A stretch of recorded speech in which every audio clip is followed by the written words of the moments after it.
जय श्री कृष्ण, जय श्री राम। आप सभी को शारदीय नवरात्रि और विजयादशमी की अनंत अनंत शुभकामनाएं। अब अपनी श्रीमद् भागवत की कथा आगे बढ़ाते हैं और हम 9वें स्कंद में चल रहे हैं। तो पिछली कथा में हमने भगवान श्री राम के जीवन चरित्र के बारे में जानने की कोशिश करी थी। इक्ष्वाकु वंश के अन्य राजाओं के बारे में आज हम जानकारी प्राप्त करने की कोशिश करेंगे। तो हमने भगवान श्री राम के बारे में तो जान ही लिया है कि उनके 2 पुत्र हुए। भरत, लक्ष्मण और शत्रुघ्न जी के भी 2 पुत्र हुए। अब आगे कहते हैं कि भगवान श्री राम के 2 पुत्र हुए, जिनमें से कुश के जो पुत्र हुए उनका नाम था अतिथि। अतिथि के पुत्र का नाम हुआ निषद। निषद के पुत्र का नाम नभ। नभ के पुत्र का नाम पुंडरीक और पुंडरीक के पुत्र का नाम क्षेम धनवा हुआ। क्षेम धनवा का देवानिक नाम का पुत्र हुआ। देवानिक का अनीह। अनीह का पारियात्र। पारियात्र का पुत्र हुआ बलस्थल और बलस्थल का पुत्र हुआ वज्रनाभ। वज्रनाभ के पुत्र हुए खगण। खगण से पुत्र हुए विद्रुति और विद्रुति से हिरण्यनाभ की उत्पत्ति हुई। कहते हैं कि हिरण्यनाभ जैमिनी के शिष्य थे और वे योगाचार्य भी थे। कौशल देशवासी याज्ञवल्क्य ऋषि ने उन्हीं से शिष्यता स्वीकार करी थी और आध्यात्म योग की शिक्षा भी उन्हीं से ग्रहण की थी। जैमिनी कौन थे वो मैं आपको पहले बता चुकी हूँ। महर्षि वेदव्यास ने सामवेद जैमिनी को दिया था और जैमिनी के ही शिष्य हुए थे हिरण्यनाभ। हिरण्यनाभ का पुत्र हुआ पुष्य। पुष्य का हुआ ध्रुवसंधि। ध्रुवसंधि का पुत्र हुआ सुदर्शन। सुदर्शन का पुत्र हुआ अग्निवर्ण। अग्निवर्ण का पुत्र हुआ शीघ्र। शीघ्र का पुत्र हुआ मरु। कहते हैं मरु ने योग साधना से सिद्धियां प्राप्त की थी और वह इस समय भी कलाप नाम के गांव में रहते हैं। और कहते हैं कि कलयुग के अंत में सूर्यवंश के नष्ट हो जाने पर वह फिर चले जाएंगे। मतलब जब तक यह कलयुग रहेगा तब तक वे इस पृथ्वी पर रहेंगे। लेकिन उनके पुत्र हुए प्रसूसूत। प्रसूसूत के पुत्र हुए संधि। संधि के पुत्र हुए अमरषण और अमरषण का पुत्र हुआ महस्वान। महस्वान का पुत्र हुआ विश्वसाहव। विश्वसाहव का पुत्र हुआ प्रसेन्नजीत और प्रसेन्नजीत का हुआ तक्षक। तक्षक का पुत्र हुआ बृहद्बल। और कहते हैं कि बृहद्बल को अभिमन्यु के पिता अर्जुन ने युद्ध में मारा था। ये हुए द्वापर युग में कौन से राजा होंगे वहाँ तक की बात। मतलब त्रेता में भगवान श्री राम हुए तो त्रेता से लेकर के द्वापर युग में जब परीक्षित राजा मौजूद थे उस वक्त तक के राजा। आप ये समझिए कि परीक्षित राजा द्वापर युग में है और द्वापर युग में बृहद्बल थे जो सूर्यवंश के राजा थे, जो कि इक्ष्वाकु वंश से आए हुए थे। अब सुखदेव जी महाराज कहते हैं कि इक्ष्वाकु वंश में आने वाले कौन से राजा होंगे उनके नाम आप सुनिए। तो उनके नाम हैं, बृहद्बल का पुत्र होगा बृहद्रण। बृहद्रण का पुत्र होगा उरुकीय। उरुकीय का पुत्र होगा वत्सवृद्ध। वत्सवृद्ध का पुत्र होगा प्रतिव्योम। प्रतिव्योम का पुत्र होगा भानु और भानु का पुत्र होगा सेनापति दिवाक। दिवाक का पुत्र होगा सहदेव। सहदेव का होगा बृहदश्व। बृहदश्व का पुत्र होगा भानुमान। भानुमान का पुत्र होगा प्रतीकाश्व। प्रतीकाश्व का पुत्र होगा सुप्रतीक। सुप्रतीक का पुत्र होगा मरुदेव। मरुदेव का सुनक्षत्र। सुनक्षत्र का पुत्र होगा पुष्कर। पुष्कर का अंतरिक्ष। अंतरिक्ष का सुतपा और सुतपा का पुत्र होगा अमित्रजित।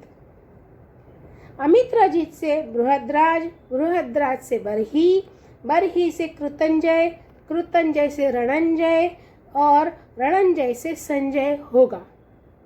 संजय का शाक्य, शाक्य का शुद्धोद और शुद्धोद का लांगल, लांगल का पुत्र होगा प्रसेनजित और प्रसेनजित का पुत्र होगा क्षुद्रक, क्षुद्रक से होगा रणक और रणक से होगा सूरत, सूरत से उसका पुत्र होगा सुमित्र जो अंतिम राजा होगा। कहते हैं कि ये सब बृहद्बल के वंशधर कहलाएंगे और इक्ष्वाकु वंश जो है वो सुमित्र तक ही रहेगा, क्योंकि सुमित्र के राजा होने पर कलयुग का यह वंश समाप्त हो जाएगा। अब आगे हम जानने की कोशिश करेंगे कि इक्ष्वाकु राजा के अन्य पुत्रों के क्या वंशज हैं। पहले हमने ये जाना था कि इक्ष्वाकु के पुत्र हुए थे विकुक्षी, जिन्होंने यज्ञ का जो चढ़ाने की सामग्री है उसमें से उन्होंने कुछ भक्षण किया था, कुछ खाया था और फिर उनको देश निकाला दिया गया था। ये मैंने कथा आपको पहले सुना दी है। आइए अब जानने की कोशिश करते हैं कि इक्ष्वाकु के दूसरे पुत्र निमि में कौन से उनके वंशज होंगे। तो कहते हैं कि इक्ष्वाकु के दूसरे पुत्र थे निमि। अब यहाँ पर निमि के बारे में ये बात बताई हुई है, एक बार महाराज निमि ने यज्ञ शुरू किया, उसमें उन्होंने वशिष्ठ जी को ऋत्विज बनाने का निश्चय किया। वशिष्ठ जी को उन्होंने पूछा तो वशिष्ठ जी ने कहा कि मुझे पहले इंद्र के यहाँ पर यज्ञ करने जाना है, इंद्र के यहाँ पर यज्ञ करने के बाद में उनका यज्ञ संपन्न हो जाएगा, उसके बाद में मैं आपके यहाँ पर यज्ञ करने आ जाऊंगा। निमि ने कहा ठीक है और वशिष्ठ जी वहाँ से चले गए इंद्र जी के पास में जहाँ पर वे यज्ञ कर रहे थे। उसके पश्चात निमि ने ये सोचा कि हमारा जो जीवन है वो तो क्षण भंगुर है, तो क्यों ना मैं यज्ञ शुरू तो करवा दूं। तो उन्होंने अन्य ब्राह्मण बुलाए और उनसे कहा कि जब तक वशिष्ठ जी नहीं आते तब तक आप यज्ञ कीजिए, वशिष्ठ जी के आने के बाद में यज्ञ वे पूर्ण करेंगे। तो उन्होंने यज्ञ शुरू करवा दिया। जब वशिष्ठ जी इंद्र का यज्ञ संपूर्ण करवाने के बाद में निमि के पास आए तो उन्होंने देखा कि निमि ने यज्ञ शुरू करवा दिया है। तब उन्होंने उन्हें श्राप दिया कि तुम्हें अपनी विचारशीलता और पांडित्य पर बहुत बड़ा घमंड है, तो तुम्हारा ये शरीर नष्ट हो जाएगा। निमि ने ये सोचा कि यह गुरु वशिष्ठ का श्राप जो है धर्म के अनुकूल नहीं है। तब उन्होंने वशिष्ठ जी को श्राप दिया आपका भी शरीर गिर जाए।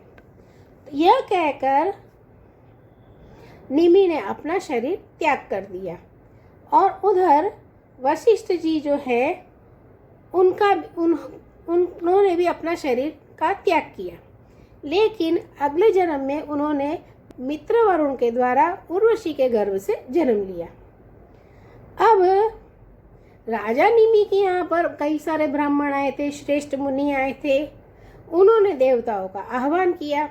देवता वहाँ पर पहुँचे तब उन्होंने कहा कि क्योंकि निमि ने अपना शरीर छोड़ दिया है तो क्यों ना इसे हम वापस जीवित करें।